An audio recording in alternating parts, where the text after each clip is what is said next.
jammed up for all kind of joints. Nigga never said a word and shit. So, you dig? That's how I'm still in the streets and shit. But them boys could never catch me with none. So when they caught me red-handed, yeah, they took advantage of that shit, you heard?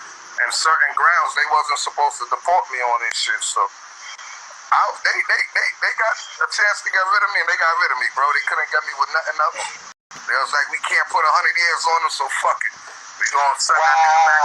Yeah, we gonna send that nigga back to Trinidad and hope he fuck up and suffer. But if the feds watching, tell them niggas look at me now, nigga.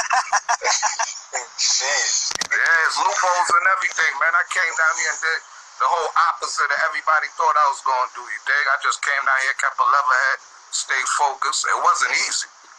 It definitely wasn't easy. I had a lot of ups and downs since I've been down here. You dig? But look at me now. We looking good, nigga.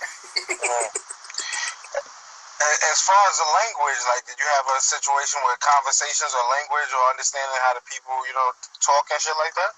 Yeah, it's definitely a different language down here. They speak broken English and all that, but I was always comfortable with the accent because remember, my whole family is West Indian, so they speak West Indian in America too. So my household was always West Indian, the culture, everything.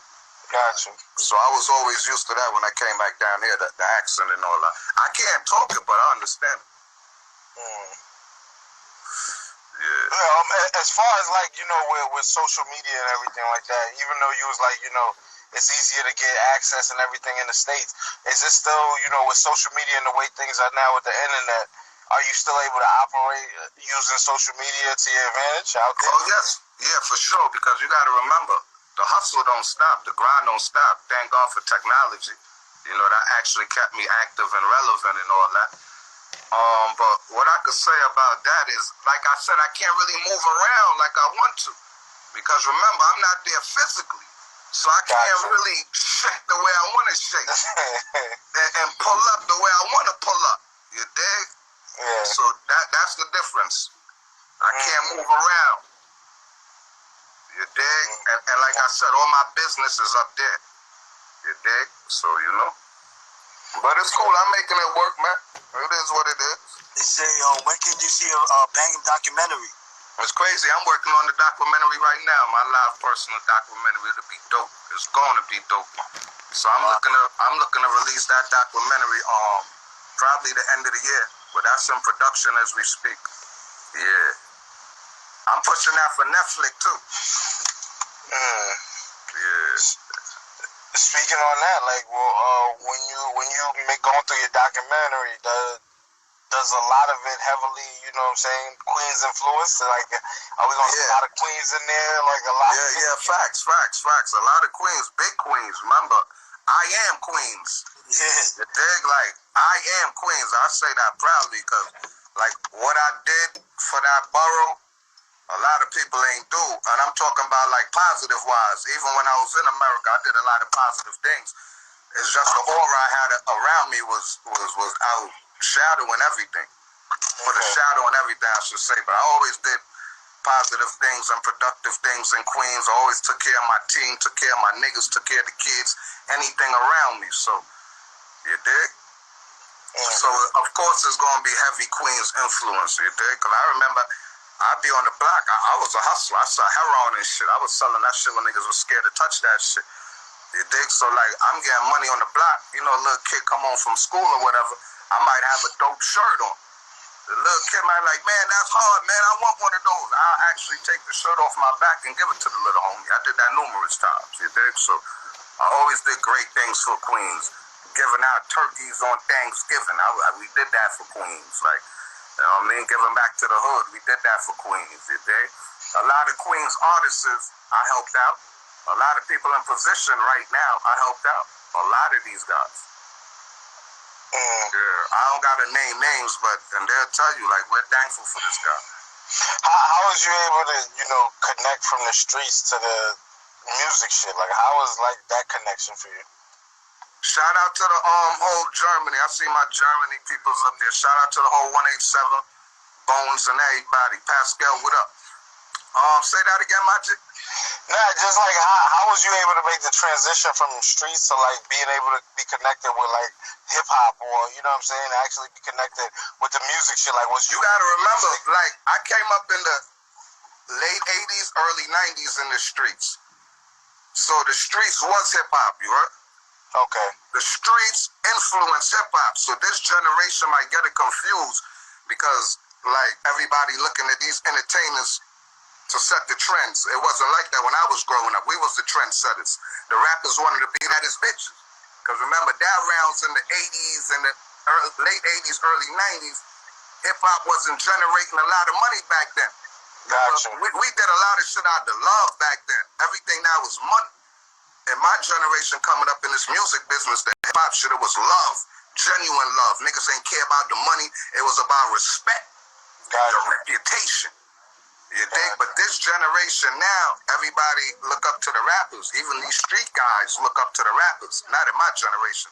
That's why I could never fall into this loop. Like, if you see me, I don't post that much. I don't go live. I never was one of these industry niggas. I'm a street nigga, and I never tried, bro. I never tried to do nothing but be me. You heard? I never pushed myself. You know what's interesting? Huh? You know what's interesting though? Like, even with you saying that, it seems like at the same time the influencers are always the ones that got the money. So the new generation now, hip hop bringing in so much money. Okay, dad. Yeah, see, hip hop bringing in the money now. Exactly. Because it's a whole new game. But at the end of the day, too, they still getting robbed. Like these rappers getting robbed back in the days too. It's the same shit. All these artists is in 360 deals. What's your favorite artist? Name them. I fuck with Cole, Kendrick. 360 deal before he even come out. 360 deal. You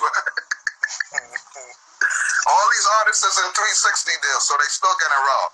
They might look good, they might have the chain and the jewelry and all that, but they gotta. Some of them gotta get that back after the video shoot. You know that, right? The clothes and all that. Even now. Oh, even now I'm talking about. Even more now. Right now. Right now. They gotta get that shit back. I would do it. You dig? But I'm just trying to show you what's going on. But looking from the outside, a lot of people get confused. Like, damn, man, I want to be this. I want to be in this field. And don't know the bullshit that come behind this music game in the industry. The fake love. Niggas only fuck with you when you popping. They don't really like you. But they going to try to suck off your energy and feed off your energy to get next to you. So they going to act like they like you, bro. And smiling all the pictures with you just to get some of your hype. You dig? This whole industry now, this generation, this shit is fake, bro. This shit is a bunch of frauds. This shit is crab in a barrel, bro. What made you never, like, while shit was like getting popping, what made you not transition from being in the streets to like really getting in the studio and taking this rap shit, like be like, you know what, I can rap. Bro, I was never a rapper. That's what people get confused at. Nigga, I wasn't writing no bars in the mouth. The only bars I know about is jail, my nigga. You heard? I wasn't writing no rhymes, King. I'm a nigga. You didn't try?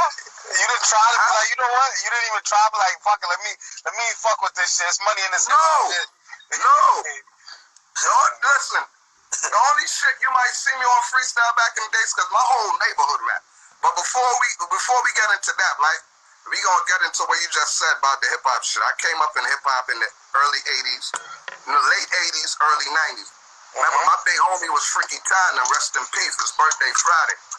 You dig? That's my big homie, Freaky Ty, the Lost Boys. Rest in peace. That's who I used to look up to. Shout out to J-Ball, Sean English. Shout out all the Mikey Don. Shout out everybody. The whole 134. Like I said, that's my block. They know I give it up. They know my body. They paved the way, and then we just took it to a whole different level. But I came up under the Lost Boys, bro. Freaky Ty, my big homie, bro. Rest in peace. You dig? So I was always in the music, or a part of music. You dig? Like, I used to go to the studio with them, like Ali Vegas, another artist from my hood, like Queens breed talent. You dig? So, and especially them rounds, everybody used to rap. You dig? So I just used to play around with that shit, because everybody else was doing with that shit. But to say, like, I'm writing songs now, my nigga. I did that shit when I came to Trinidad, just to get my company popping, and I had a story to tell. So I actually used myself as a stepping stone, you dig, to get my company popping. Okay, that's dope. But nah, I ain't rap, my nigga. I'm in the street, my nigga. Well, bro, you never considered it though when you just seen like how it's becoming successful. Nah. Nah, remember, I got a boss mentality. So I always had artists. Like, we the niggas in the hood that used to make sure the artists is safe. Make sure they good. They could come outside. They don't gotta worry about nothing. So no ambitions at all to rap. You like nigga the business. You fucking so yeah, we the business, nigga. We just because me coming up, I always knew rap niggas is soft. That was nothing new to me. Like, I know rappers personally. All that shit they be talking in the booth, they really don't live that shit. They'll be around tough guys like me, and they could get away with that shit. So me, I already knew these rappers and niggas not really like that. Because before a rapper even blow, nigga, we gotta feed these niggas, get these niggas clothes, pay for studio time. This shit don't be easy too, but we do that out of love. Like, damn, that nigga might blow, so fuck it, he from the hood anyway. You dig? So that was my job, nigga. We just make sure the rappers get what they want to get. Because we was already that nigga in the hood. Them niggas in the hood. Yeah, that's why I had a rap. I was that nigga since like 9, man. I used to live in Brooklyn first. You still talk to Damo? Damo, my brother, of course. That's the most loyal nigga I know. That nigga hold me down my whole bit. Free domination. Domination coming home soon. He in the best of spirits. That's good. Real soon. And I want to talk to you about something, like, I want to go a little left, like, what happened with you and Mikey T, yo? I really don't want to talk about Mikey T, but since we're here, we can talk about, you know, Mikey T was a kid I had love for. Right. A kid I had mad. Good chemistry, working together. I had love for the kid. And remember, I don't know him like that. We linked up through the internet. Then we did some shows and things in Trinidad. I flew him in. Okay? I never knew him. He knew Domination and Dice, but he was a big G-Unit fan. Long story short, I flew him out here. We met the kid, and everything was all love. So we start building that YouTube shit. Remember, I don't eat off of YouTube, so I really don't care about it. I guess they care about that shit because I guess that helped them out financially. I really don't care about YouTube. That shit don't pay none of my bills, my nigga. I wear Da Vinci and shit. You know how much for a fucking Da Vinci shirt, my nigga? So that little punk ass YouTube shit don't do nothing for me. So I do shit to help Mikey T out. Now, everything I ever did for Mikey T was to help him out. Yeah. Before I met Mikey T, I was in XXL, BET, MTV, TV, like. So for some reason, he think he made Smurfs. I'm like, is you kidding me? That's like, these dudes get a little buzz. They get in the cloud and they get retarded, you heard? So long story short, some shit happened. What happened? This is the second time I had a fell out with him too, because it was around the time last year we had fell out over some shit. You said about some picture and you didn't come out right. Some shit. The bro was doing fucked up shit and the nigga was doing fucked up shit left field. You know them white boys be a little dramatic and shit. So they began their little tempers and shit and get mad and shit. He's like hanging phones up. You don't hang no phone up on me, bro. That's first of all. You not even from the streets to be acting like you from the street. You the kid I showed love to. But long story short, some shit happened. I seen some shit online I ain't like he started fucking with a lot of dudes I don't deal with from Queens. So I'm like, yo, bro, I'm not jacking that. You dig? Because these is the guys that, little kids that keep my name in their mouth. I guess they trying to get a buzz, so you know how we go. But I don't go that route. Like, you fuck with me, you fucking with these niggas. So I really don't care about that. But some last situation, he talking about some $50 shit, you right? Yeah, I heard that. Long story short, right? Mikey T owed me money from 2 years ago from when I started fucking with him. Because remember, every month, YouTube shit the views, it rises. I got 1,000,001 shit with the nigga. You dig? So the nigga don't be sending me my paper. So I did some shit like this one day. Yo, Mikey T, hey, yo, send me some paper, bro. But matter of fact, this is what happened, right? A nigga hit me up. Was like, yo, what's wrong with your boy Mikey T? He beefing with Gully TV. So Gully TV, my man. So I'm like, he beefing with Gully TV. Shout out to Gully TV. That's my dog. So I'm like, what? And then he using my name, trying to get props off of that. Like, yeah, Smurf my dog and shit like that. So long story short, I'm like, niggas keep using my name. Yo, send me some paper, my nigga. You owe me anyway. So then he had said some shit like he lost his car. So I was like, cool, my nigga. I ain't tripping. No, that was before that. I'm bugging. And then somebody called me after about the Gully TV shit. So I'm calling Mikey T now to find out, yo, what's going on with him and Gully TV. You dig? So the nigga ain't picking up my phone and shit, phone call and shit. So I hit that nigga a text or some shit like, all right, fuck that nigga, leave it like that. So then this nigga called me back talking tough. I'm like, yo, what's wrong with Mikey T? Talking about, yeah, Mikey something about that. But I said, yo, look what I told him. I said, you know what? Yo, keep me in domination name out your mouth. You dig? So he hit me back like, nigga, what you talking about? Nigga, I'm about to do an interview with Donald through Chris, nigga. You can't speak for domination. I said, oh, what? So that's how that shit started. So I sent him a text and start wilding. But Mikey T is a bozo. He gets upset. He always goes on YouTube and start talking crazy. This is the second time he did that to me, 2 years in a row. Before he did that to me, I forgave him. He called me back. He was like, yo, man, I'm sorry. I apologize. I'll never do that again. Yo, let's get back. I joints popping, yo. The people is requesting. I said, cool, Mikey T. I ain't worried about that. I like you. I like how you was a man, and you called me and said you was wrong. So I respected that. But this time, I'm not doing it again. Then you turn around and do the same shit again, making up stories, talking about we had him starving in Trinidad, this, that. Man, these niggas, man, listen, man. I don't even got to get into what I did for that nigga. He know what I did for him. And it is what it is. We flew this nigga out here twice, my nigga. We paid for everything. Hotels, everything. Man. You dig? So, Mikey T is just be tripping and certain shit he doing. Like, if I fuck with you, I'm big on loyalty. I'm an honorable brother. I'm not fucking with nobody my brother don't fuck with. So you can't call me my brother and then you doing interviews with little niggas from Queens I don't deal with. So you gotta make your mind up, my nigga. Who you with? You can stay with them. I won't be mad. Like I said, wait, hold on. I'm gonna play devil's advocate. I'm like, yo, I'm gonna do an interview. Like, I'm just media. Yeah. Why can't I, like, you know what I'm saying? Just. Nah, it ain't that. You my brother. These niggas be talking shit. Little dirty Queens niggas. Don't play with me. What are you interviewing them for? Right. You see the numbers I do 200,000 views with this nigga. Right. Yeah. You interviewing niggas and getting 1,000 views, nigga. Like, so what's the point of you fucking with them?